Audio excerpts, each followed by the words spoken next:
Kryetari i AAK-s Ramush Haradinaj bashkë me bashkëshorten Anitën kanë qëndruar në Ferizaj ku ishin mysafir në shtëpinë e reperës së njohur Loredana Zefi. Haradinaj u pritë ngrohtësisht nga Loredana, ndërsa në pritje ishte i pranishëm edhe bashkëshorti i saj, futbollisti Karim Adeyemi. Çifti që kohëve të fundit ka qenë në fokus edhe për vizitat në Kosovë, duke se ka ardhur për pushime teksa mikpritja në Ferizaj u komentua si mjaft e afërt dhe miqësore.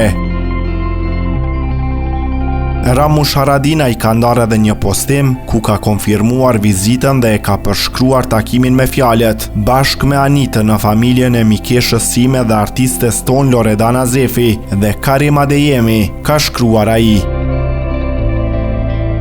Postimi i tij ka ngjallur reagime në rrjet, ndërsa takimi i tyre shihet si një vizitë miqësore mes Haradinajve dhe çiftit Loredana Adeyemi.